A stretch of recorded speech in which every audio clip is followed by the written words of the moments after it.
Welcome to Mac and Bleu, where we introduce you to who is building Arizona, bringing you the people and businesses that shape the landscape around us.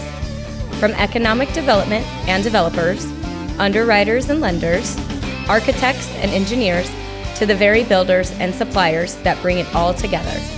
For all things Mac and Bleu, head to www.macandbleu.com and don't forget to subscribe on YouTube. Now let's join our host, JJ Levinsky.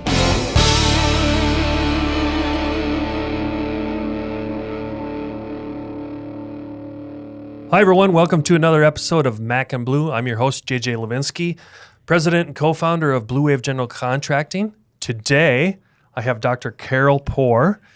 I like the doctor part because it makes me feel like I'm in I can be smarter today, but through osmosis. Just really excited to have Carol on. I'm just dying for everyone to listen to her background. She's written a couple books that, it was funny because before we started the podcast, she asked how I spied on her. And I said, I think I originally saw an article in Phoenix Business Journal. And then once I saw the two books you had written, two very near and dear topics to my heart, which was, strategy or strategic development and things like that. And then into the Metaverse. So with that, Carol, before we get into all that fun stuff, let's just break it down, calm it down, and let the audience know. Could you give everyone a little bit about your background? And because it's kind of a cool story in itself. Oh, well, thank you, JJ. Well, first of all, it's an honor and pleasure to be here and with your audience. I'm a Phoenix native. Oh my God, one of the 27 percenters. Right. And I've loved Phoenix and the greater Phoenix area, Scottsdale, all of the other cities around, because I've always felt like there's such opportunity here. And when you see those cranes in the air, you be in the construction business, in my lifetime, I have never seen so many cranes in the air. But I started out, I'm a 3-time Arizona State University graduate. No wonder you're a doctor. Yeah. She was well beyond the Tommy Boy plan. Yeah. And I love U of A and NAU too. We need those strong universities. My parents have a long history, at U of A and all. But my undergrad was in broadcast journalism, and so journalism and TV production. Spent some time in the media, in newspaper, radio, and a little bit of TV production. Were you ever a host on TV? I was, I did. She's famous too. Well, it helps in the communication arena. But then many years later, I went back and got an MBA through the executive MBA program at ASU. And I was at that time at Salt River Project. So I spent 16 years after being in the media for 7-8 years. I went to Salt River Project first in the communication public affairs area, then moved into the strategic planning area and was selected to start up a subsidiary company with 2 other people. It was a 3-person startup team at SRP, which was very, very cool experience. And then... Hold on, Carol. Let me interrupt you.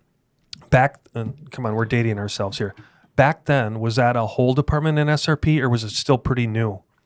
The strategic planning department? Both. And what did you say? What was the other thing? The communication and public affairs. Right. Were they big enough at that time already that when you joined that? Okay. Oh, yes. They were big. I mean, it was a 5,000 employee company still. And probably one of the most sophisticated television production organizations for corporate. They used to do major documentaries and all about water and power and things like Makes that. Sense. Yeah, so great experience. Started up a subsidiary selling energy in California when we thought deregulation was going to sweep the country. And of course it did not. It imploded in California the way it was structured there. But then after 16 amazing years at SRP, still have many lifelong colleagues there, I was tapped to be a vice provost at Arizona State University. And this was helping to run the West Campus, which is 300 acres, 4 colleges at that time.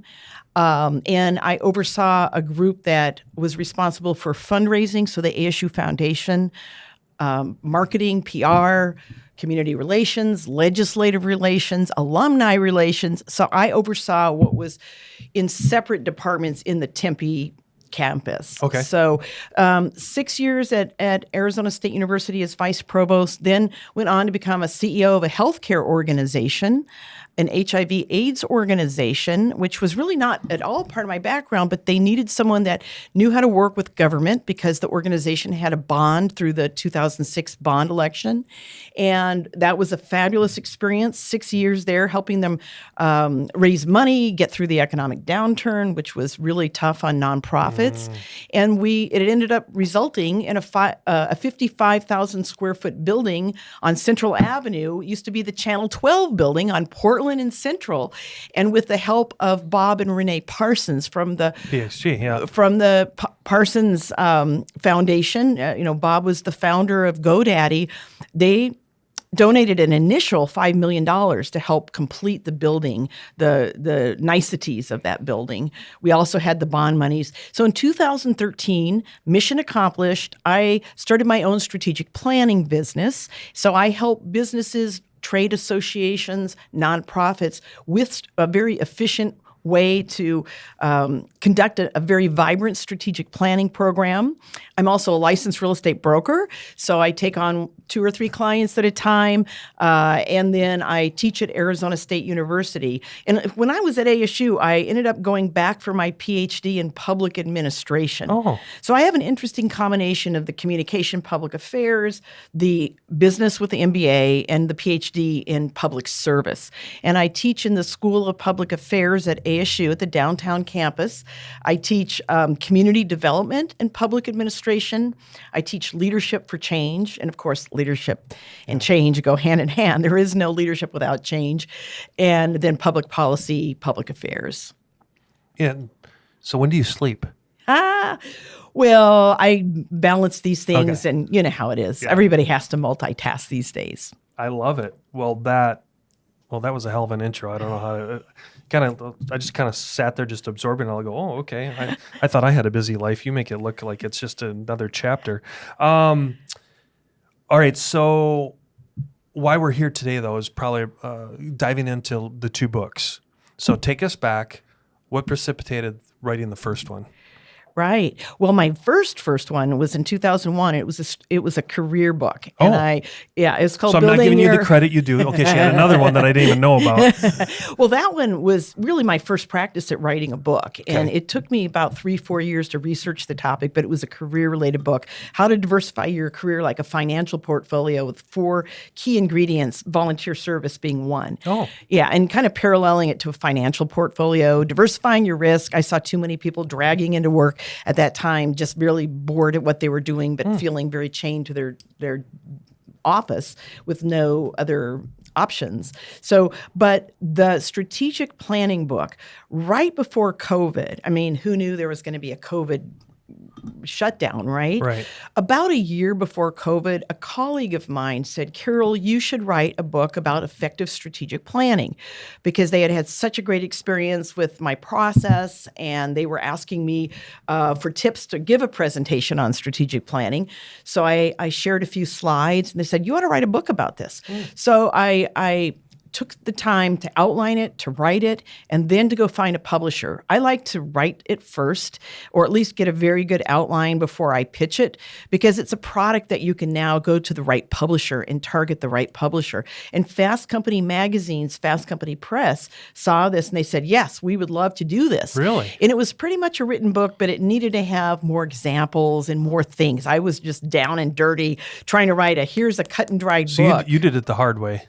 Yeah. Because most people don't do it that. Oh, you don't think? Well, it just seems like other guests that we've had or other authors that I've met where they realize that they can't even get past that first step. They have it all here. Yeah. Where you at least put it all into writing. Yep. Yeah. Well, I'm a former journalist, right? That's true. You know, had assets. The rest of us have liabilities. No. But, I do love to write, and it is quite a process. But because you go through, first when you start writing a book, JJ, you think, I've got this great idea. It's so hot, and then you research and you look to see if there's others writing on it. And if not, you're on to something. Oh, good. Right? And so I knew that there was no other strategic planning book that really break it down into the 3-part model. First, having a life-changing, and I'm not talking hyperbole here, a life-changing workshop experience, whether it is getting together people for a couple of days or a series of strategy meetings that lead to a written strategic plan, which is part 2, but not just having this 5-inch document that nobody reads and it's a shelf ornament, but to have it be very short, succinct, and also digitized and communicated to people in a very lively way. And then the third part is the tracking system. What happens when most organizations have a strategic plan? They're excited about it for about 2 days, and then they forget about it, and there's no measurement. And so I advocate that organizations need to be measuring at least monthly. And I share like a very simple tracking method, which really could be digitized if you have multi-locations around the world where people are entering in their data and their accomplishments, and it's rolled up into a report. So that 3-step framework became something that I could really write about. But then when you have a great idea, you think it's going to be super easy to write a book.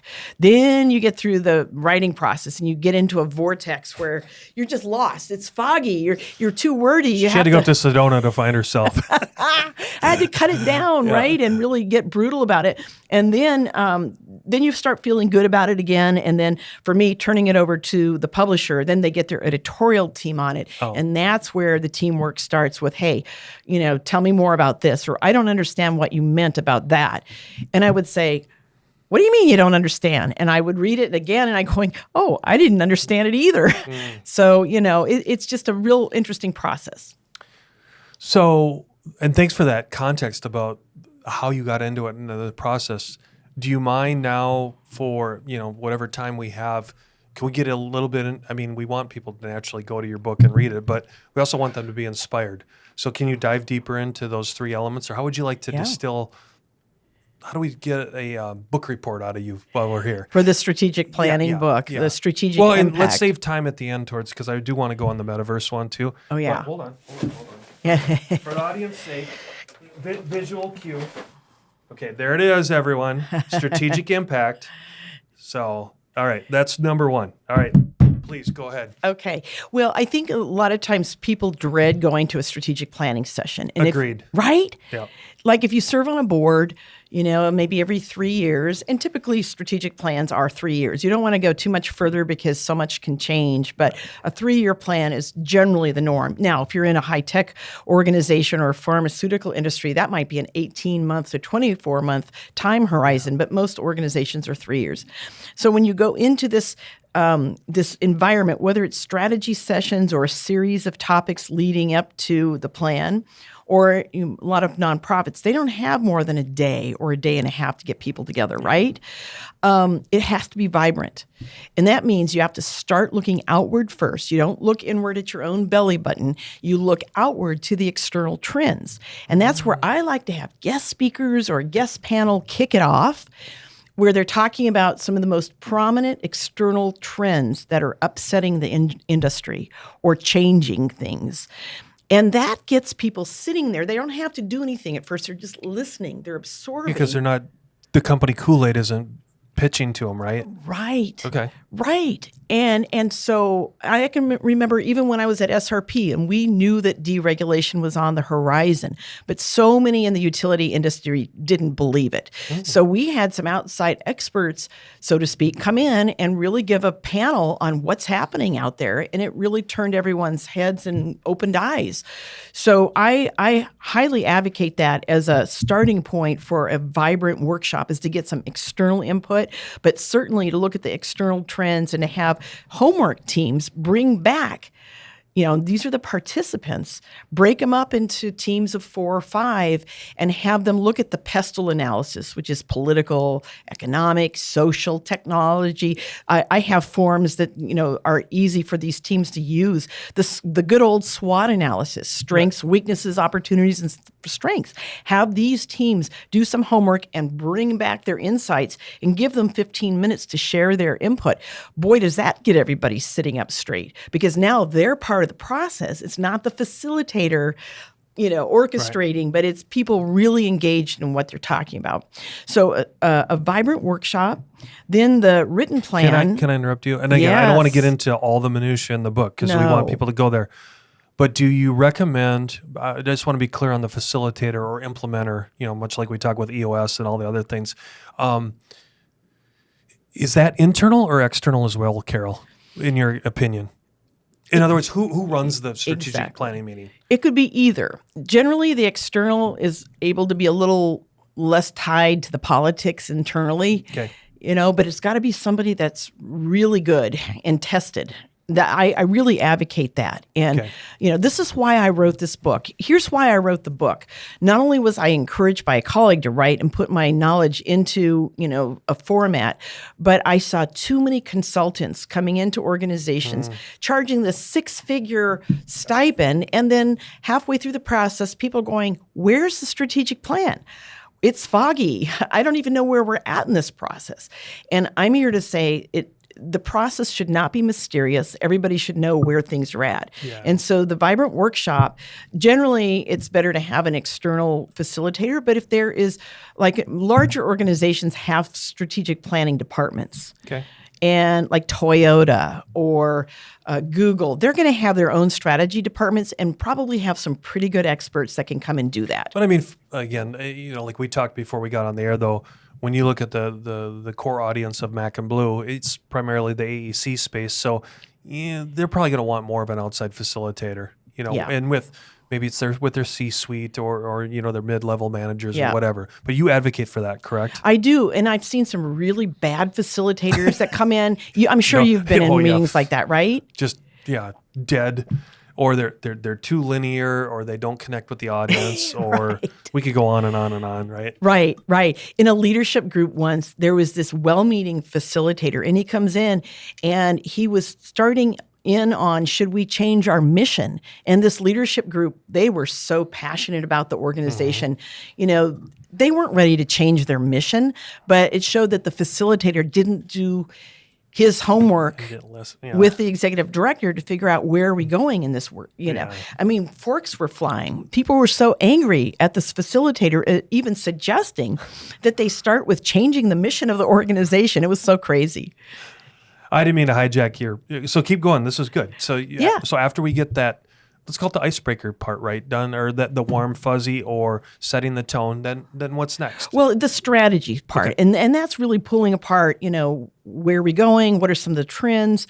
What are our priorities? What could those strategic goals be? And I like to help organizations break out into 4 pillars, because these are universal pillars for any organization. Got it. Yep. They're programs, products, and services, operational effectiveness, the finances, and the communication and outreach. That's the part that most organizations forget when they're setting their goals, is the idea of external outreach.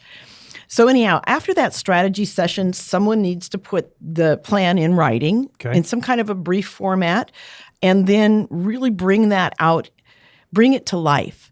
That might mean having the CEO or executive team meet with the employees to talk about what are the most important trends, where are we going, what are our strategies, how are we going to get there, and then have each department head understand what their role is, and so they can communicate it to their group. So I talk about this in the book. And then finally, the idea of tracking and measurement, so that not only at a corporate level are we measuring, but that we're doing that at each of the department levels. And it's probably too much to get into here, but well, yes, but let's do this. Let's go under the hood just a little bit, because you've been in this for a long time. What do you see are the biggest mistakes in that, though, Carol? Yeah. Because it's so people will resonate and remember the mistakes, because then they'll see it and self-identify, and they go, "Oh, I remember on that podcast, Carol said, don't do this." Right. Well, I think that departments often, if the leader isn't tuned in to how do their groups tie to the corporate top level, they don't understand how to develop departmental goals that satisfies that corporate goal. Okay. Yeah. For example, we know that Target, prior to the COVID shutdown, Target had this revenue goal, right? A corporate revenue goal. And they were piloting this drive-up program in a couple of the different locations. It was where you could order online and drive up with your vehicle, and somebody would bring out the bag to your car, right? During the COVID shutdown, who would have predicted that this was going to be the next big thing for Target. And they achieved billions of dollars in revenue because of this. It was a choice. A strategy is a choice. Right. A goal is a target, but a strategy is how are we going to do that? They had an in-store, they had online, but this drive-up was completely new. So how does an operations department, for example, develop a goal to support drive-up and maybe shorten the time to, instead of 10 minutes, to 5 minutes? So that's how strategic thinkers will see a corporate goal and then begin to figure out, how does my group play into that? And then they test the waters, and it's a communication process, right? But that can be a little tricky. I would say that's probably one of the most difficult things for some organizations. There comes a time when dreams become a reality, when you see your vision materialize into a true work of art. And the only way to get there is to choose a general contractor who shares that same vision and knows how to bring it to life. At Bleu Wave, we aren't so big that we've forgotten where we've come from, and we aren't so small that we can't care for your projects regardless of their size. When your vision deserves safety, perfection, timeliness, and expertise in order to become a reality, trust Bleu Wave to get it done right the first time.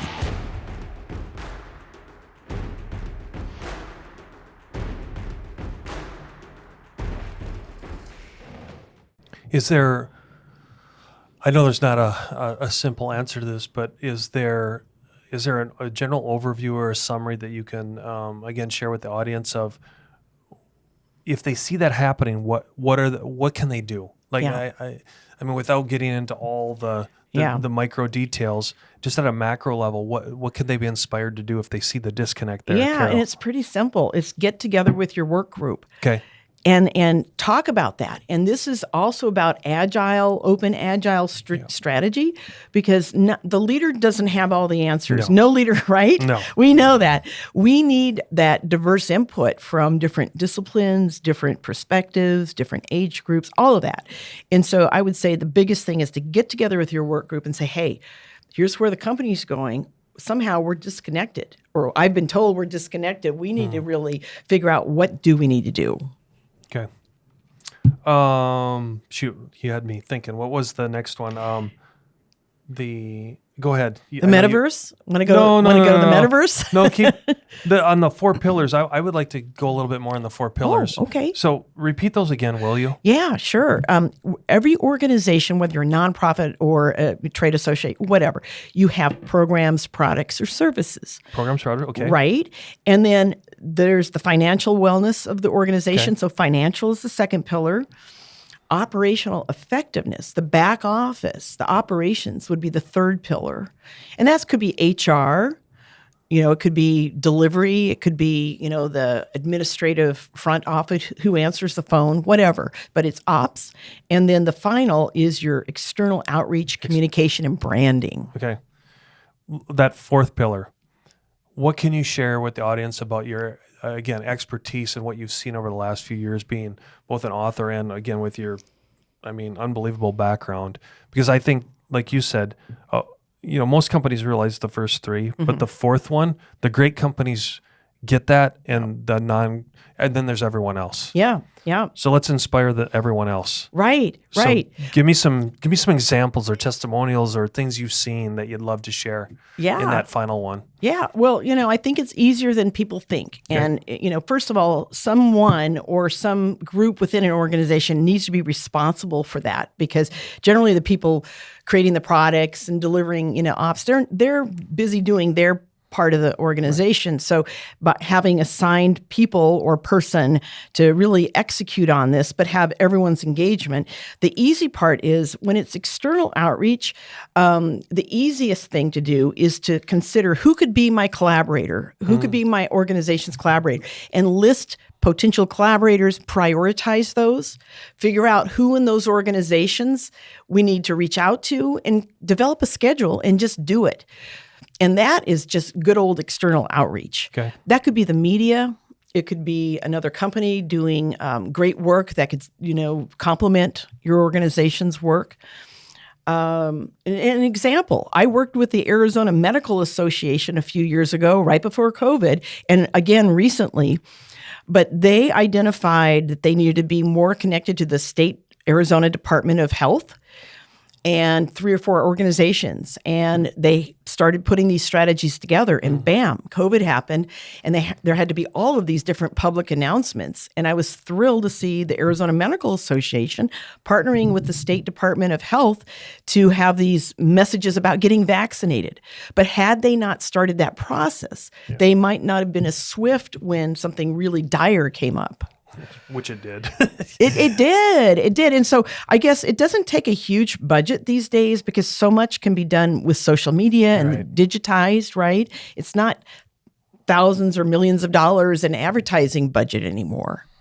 And I think the other, and you can slap my hand for saying this, again, when you look at the great companies, it's not specifically just their marketing or business development branches that are doing it. Yeah. You need that input from the other departments, divisions, whatever you call it. Because again, I without mentioning names, when I look at very successful companies that I look up to, there's an engagement across all platforms. Would you agree with that? I would totally agree with that. But it starts at the top. You have to instill that in your troops. Absolutely. One of my favorite examples in doing research of top Fortune 500 companies is Mercedes is phenomenal. And of course, they have a huge budget. So, okay. Yeah. But still. But still, their CEO, Ola Kalinius, if anybody wants to look him up, he actually put strategy right on his website on the homepage. You can see strategy. It's not buried. Right. It's very visible.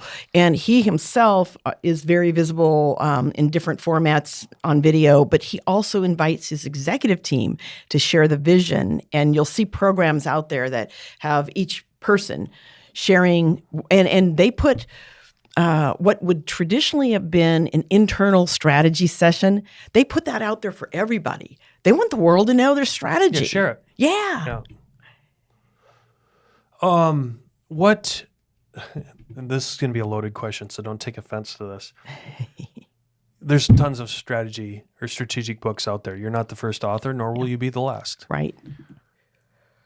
Embedded in here, what are 1, 2, 3 aha moments for you as the author? Yeah. Aha is that it can be a simple framework. It doesn't have to be so complex that people don't know where to start. And that's why I wrote this. It's kind of a self-help book for organizations that don't have a huge budget. No one that listens to this needs self-help. We're all perfect. Right? Look at Sean. He's the production perfection, right? No, I say that with, you know what I'm saying. Yeah, no, this is kind of a simple framework. I love it. It is. It's a simple framework. There's a lot that can go into each one of those steps, but it should be vibrant and vital to an organization. And that's life-giving, not only for the organization, but for the people that work there. Because if they're not excited about where they're going and feel like they have a purpose that's connected to the organization's purpose, then it's just like going to work every day. Very, they're not going to stay there very long. No. Was there anything else? No, I think that's about the biggest thing is that it doesn't have to be foggy. It can be very clear with the framework. Okay. So now, second unveil, audience. Carol, let's call it 3.0 because 2.0 wouldn't do it justice. Because remember, she did have a book earlier. So now when was the year on this one? This is just a few weeks ago. Weeks ago. Holy cow. This is fresh. Yeah, and this is Leadership in the Metaverse. Creating the future of web, did I say that right? Yeah. Through strategy and community building. Okay, so now I got to put you on the spot. Yep. All right, what prompted this one? Obviously, but come on, give the story. Yeah. Well, not this past Christmas holiday, but the one before. My 2 grown sons, and they're both in media and digital marketing and all that. We were walking along a beach during the holidays, and they were saying, "What do you think about the metaverse and people buying digital art for millions of dollars and digital clothing?" And I said, "Stop! What did you just talk about?"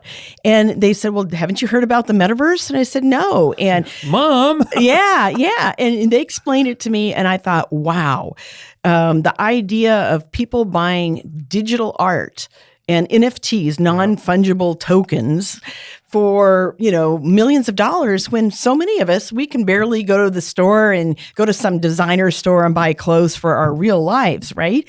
So I really had a heavy heart at first in hearing about this.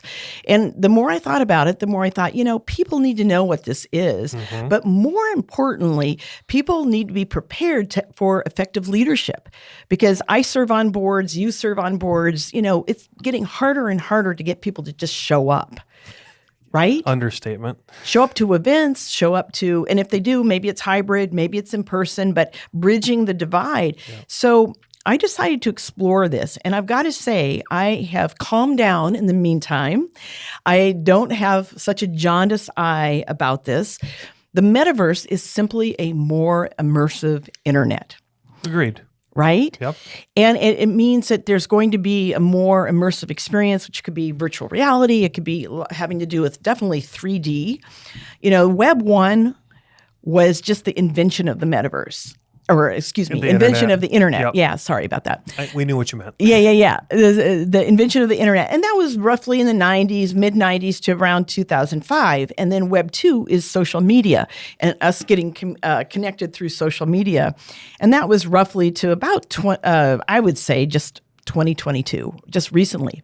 And then the clock really started when Mark Zuckerberg announced the rebranding of Facebook to Meta. And talked about his vision for the metaverse, which I encourage anyone to just Google him. There's 10-minute presentations. He's got an hour presentation, but it's very informative. Now, the metaverse is not all about Mark Zuckerberg, but certainly he is a player. Microsoft, all sorts of companies are jumping in right now. But I really had it on my heart to write about what is it going to take to bring people together under effective leadership, strategy making. So it's kind of sticking to what I know, the strategic direction of an organization, and then also the idea of community building in the metaverse. How do we build communities when there's those that are going to be out there as avatars in a digital world, right? Those of us that are in the physical world, and then the joining together of those two so that, you can bring people together. What, okay, so again, we still want people to read the book. Yeah. But let's get some teasers. Yeah. So you painted a great summary, but what about what are some of the things there that you can share, Carol? As far as let's go down the one of the avatar connected to the physical and tangible part. I'm familiar with this, but I'm trying to poke you along as far as because this is one topic that's near and dear to me. We've had guests on this podcast before. Herman Plank was just on a few weeks ago. Phenomenal what he's doing in the fashion space and as it related to construction. We're having you now. We're going to have Jordan Rose on. In a while, I'm sure you are aware. I very mentioned well, in the book, very aware what they've done with her and Omar and their team over at Rose Law Group. I remember watching the first wedding that they did, on Web3.0 and the Metaverse. So it was cool. So with that though, back to my original question is tease the audience of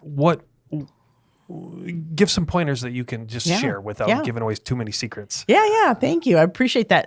I think when I first started writing, I was thinking that there was a difference between the real world and this fake metaverse world. Well, they're not, because the real world is going to be us as we have it today. We're online on, websites, right?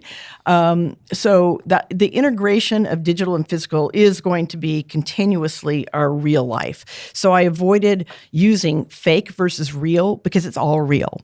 I think that's a very good point. Yeah. Because you just caught me. I did it earlier, just leading up to the questions. So thank you. Yeah. I think we all have to be in the mindset. Yeah. Right? That this is real. This is real. I think that I was really interested to find, it dawned on me, and this was like a research aha, that there's a difference between what I'm calling a big C community and a little c community. Okay. And the metaverse. And by the way, we have Walmart, we have Nike Land, we have Gucci, we have Clinique. All of these companies are experimenting. They're creating what they are calling metaverses where you can go and select an avatar and enter in these worlds. Now, all metaverse experts say that we're at a very nascent early stage. So what we're going to see are experimental websites, but the hope is that these companies can connect with people in new ways and engage like the younger generations that are very acclimated to gaming and experiences online with moving their avatars as they game to actually a product experience. So you might go to Nike, for example, and try on a pair of digital shoes, and it gets you more connected to the brand, and it may or may not translate to you buying those shoes. Agreed. Buying them online or going into a physical store. So, but the idea of big C versus little C community all communities start with little c. They engage an audience, they create some interest, they have shared topics, but the big C community is going to be a community that leads to action and maybe some conflict and resolution, some, that friction that produces... The creative friction, yeah. Right? That produces a decision that can impact our physical world. And that's a deeper big C. And there are out there digital communities doing big C work. For example, the Iowa Department of Transportation. They put out a virtual reality bridge. This is a multi-billion-dollar project where people could go walk the bridge, go under the water to see how the bridge is going to impact the fish and the environment. And then they had the opportunity to offer input that would lead to the final decision about this bridge. That is a big C community building because you're building participation and you're building input that really results in something. So I do talk about the difference, and it's not like one is bad and the other's good. It's just that a lot of our metaverse, like Nike Land, it's little C. You pop in, you pop out, you had a good time, You're interested in the product, but it doesn't really, it may equate to a purchase. I guess that's real life impact, but it's not like it was a lot of dialogue and relationship building. So there's a difference. There is. Yeah, I was trying to think how to, and I really understand what you're saying. I was trying to prompt the next question because I was thinking about when Herman and I were talking about, and if I can go backwards, maybe just give you a little story and then maybe it'll help you precipitate even more. So he was talking about how, think about in the fashion industry, and I'm just going to use, this sounds sexist, but I'm going to use a gal that she's, just a one-person shop, and let's say she's got a great idea for a new thing. Yeah. She goes through all that money and time to create patterns, and then she buys fabric, and she does a demo, and it doesn't appeal, right? So they can change. She has to change it. She's out that time. Where now with the avatars, they can create it, put it out as a like you were saying, the community. Yeah. You get instant feedback, but like Iowa did, and then she can change it in her avatar first before she goes and spends all the money on the pattern making and fabric. Yes. So in that context, I think you're absolutely correct.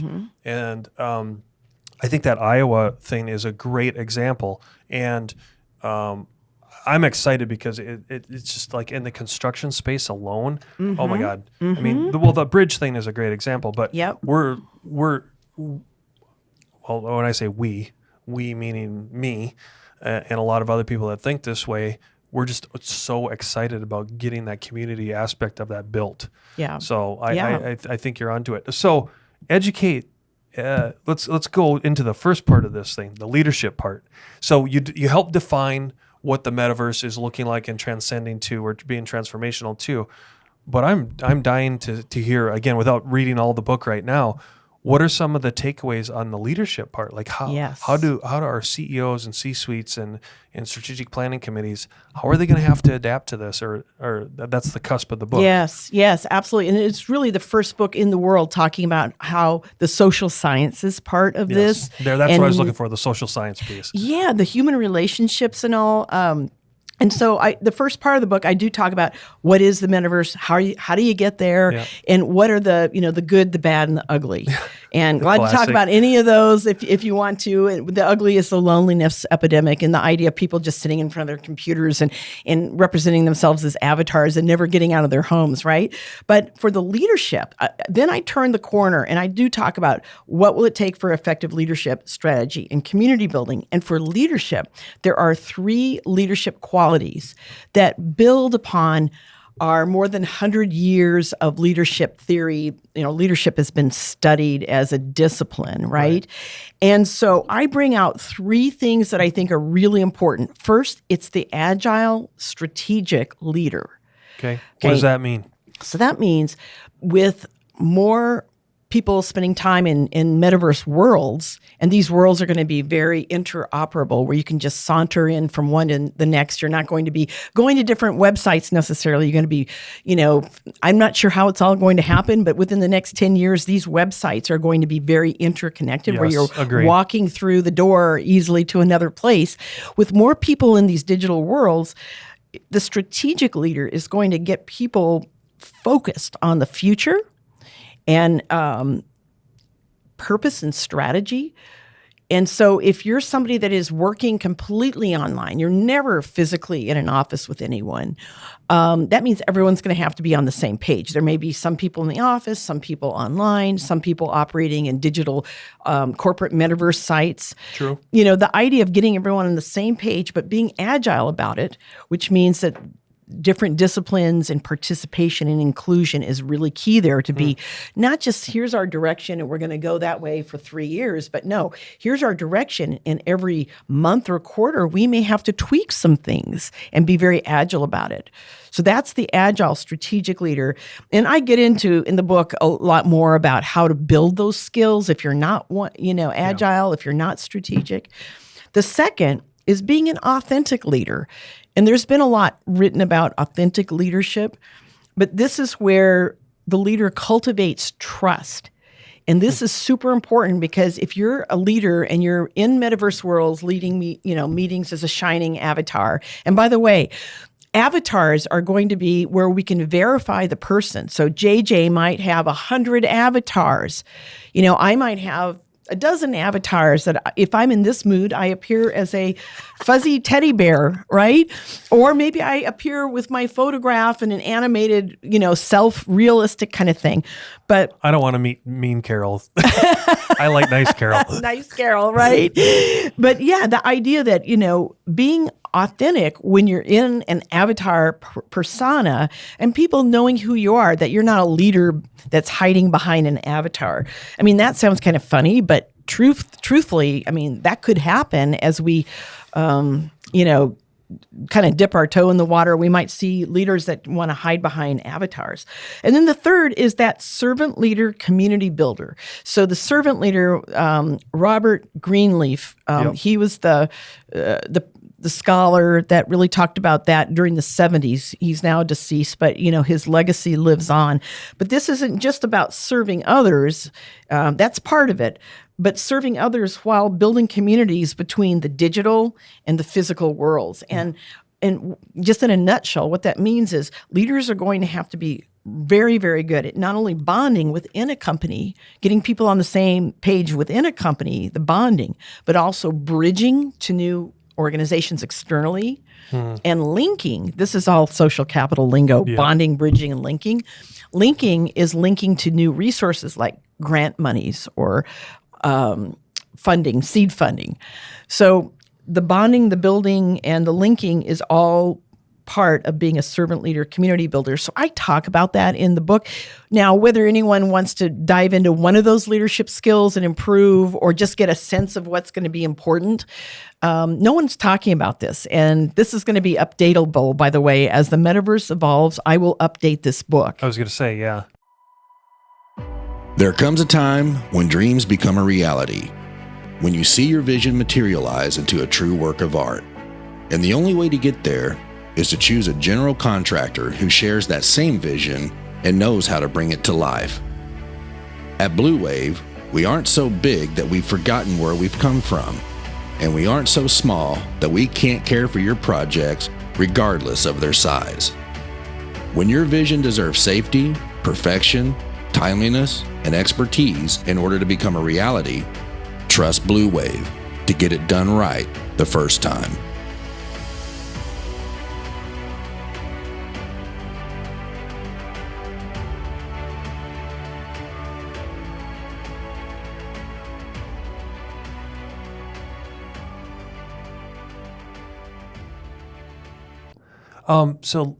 Forgive me, do you go into DAOs at all in this book? Okay. No. Say that again? The DAOs, the DAO?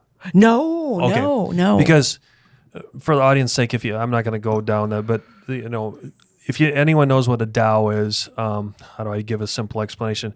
It kind of was what Carol's talking about is imagine that leadership breaks down all the barriers and allows that interconnection to actually develop the organization. Mm-hmm. So back to like the seed funding. So imagine, I'll give you a classic example. Like, let's say there's a really smart, and I'm just using this because I know it, a really smart like Ivy League student that's sitting on a beach in Singapore doing all on online learning, right?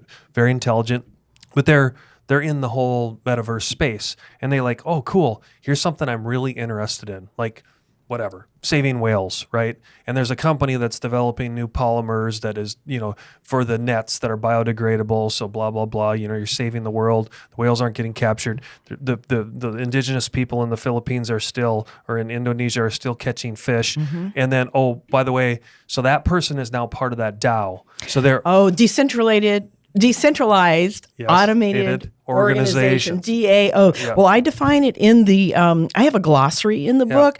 But that is a great example that I think, that could be something that I could definitely expound on as I develop this future. Let me keep going on this because this is where it gets interesting about how this is a start of something that, if this lives to its fruition, the versions of this in your light never end. So let me keep telling that story so now this individual now feels part of that DAO.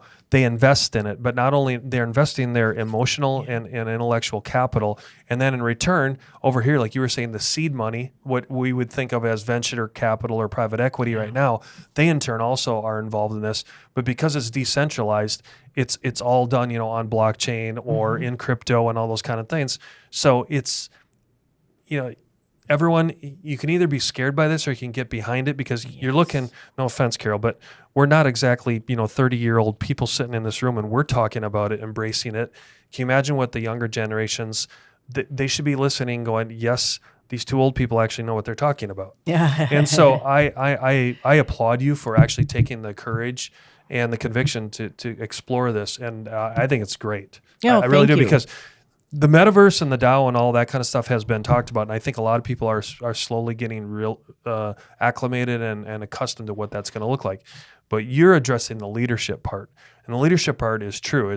That's where I think we as leaders need to understand what that interconnectivity looks like because it is different. It's completely different. Right. You thought we got exposed to it during COVID with virtual office space. Exactly. Take that to the 10th power, and that's what you're talking about. Oh, that's JJ. That's totally what I'm talking about. And it's interesting because when I share with people say, hey, what have you been up to lately? Well, I've been writing this book and stuff. I get generally one of two reactions. One is super excited. Oh, I want to know more about the metaverse. I keep hearing about this. I want to know more. And the other is, I hate this. I hate Mark Zuckerberg. Yeah. They think it's all about Mark Zuckerberg. It's not. But I this is evil, and they walk away while I'm talking to them. And so it's just so fascinating to me because we're already living in an immersive time period, right? I mean, look at the second movie, Avatar, where we could wear those 3D goggles and see a spectacular movie for like 3 hours. But it's going to require some new skills. Yep. And this idea of decentralized is a huge part of the new definition of community too. Right. Community in the old sense was place-based, or maybe it's faith-based, or maybe it's very insular.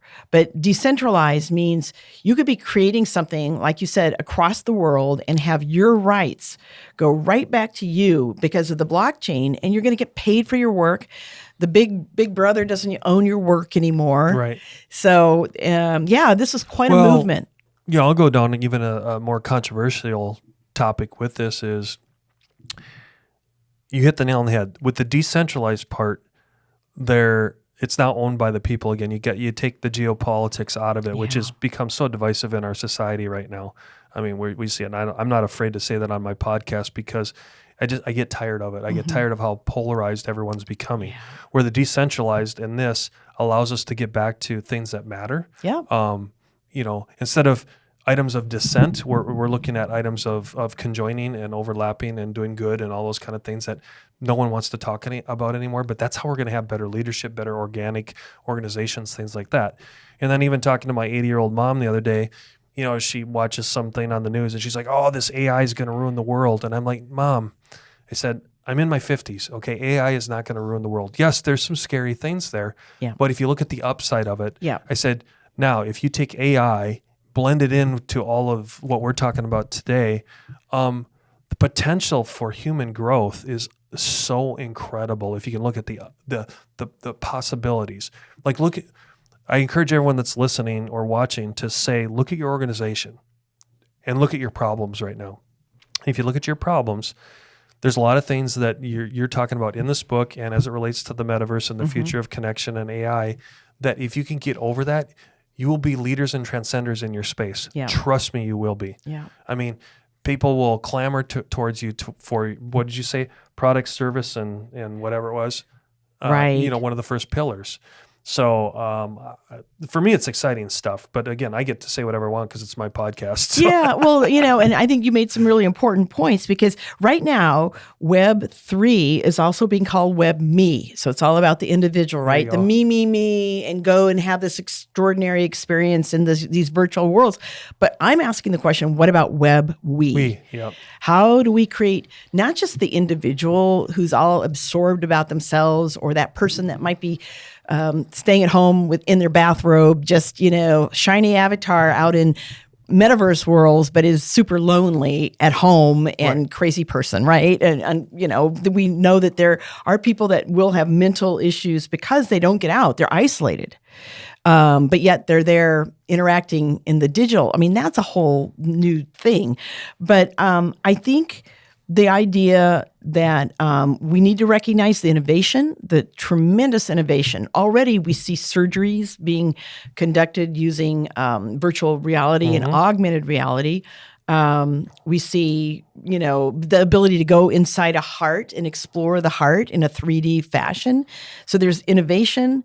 There are the challenges, the bad, which could include what I call the 5Ds, people being more distracted than ever before, possibly. I had to look at both sides of the coin, right? No, I couldn't just say all good or all bad. No, we wouldn't be doing justice if we only talked about the upside. Yeah. Right. And the idea, but what people may not know is that we may not be using laptops anymore. We may just have these either sleek glasses or right now a company called Mojo Lens is working on a contact lens that has circuitry in it. And this is out on the internet now. Research Mojo Lens and up come all of these contact lens diagrams, and this is being beta tested right now. But can you imagine people having contact lens on and seeing multiple screens and going into multiple worlds while they're sitting in front of you? Maybe it's your boss or somebody that you're close to, and trying to have a real human conversation while you're multitasking. I mean, those are the things. I think it'll take a while to step through challenges. Yeah. But it's like the evolution of anything, right? Yeah. Good, bad, you move on. Yeah. And another 5 years we'll be talking about a whole new set of circumstances and challenges. So absolutely. And that's why I committed myself to every 4 to 5 years doing an update on this book. Good. Because I just think that things are going to change. And what I say today maybe need to have much deeper dive in the future. In the time that we have left, Carol, what haven't I asked you? What are the obvious things I should be asking that the audience would want to know that's in your heart and your soul and your brain that you've been dying to share? Oh, gee, I think this idea of what does it take to, to be a contributor, to give back in our communities and be connected, I think it's still a challenge. I think people are much more conscious, as they should be, about where they're spending their time. Okay. And I think organizations need to be mindful of these techniques to engage their audiences and keep them engaged, and not just assume they're going to come to an event because they have in the past, not assume they're going to be a donor, because they have in the past. And I think this is a time where organizations can really recreate or re-engineer their strategies for keeping people close to the vest and keeping them engaged. Great. Thanks again, Carol, for coming on today. Great insight. And again, for the audience sake, we have leadership in the metaverse, and we also have strategic impact. And I kind of want to give her a shout out. It is Dr. Carol Poore. So, she spent all that money on that education. Let's honor her. Right? Thanks, JJ. Thanks for coming on today. Thank you, JJ.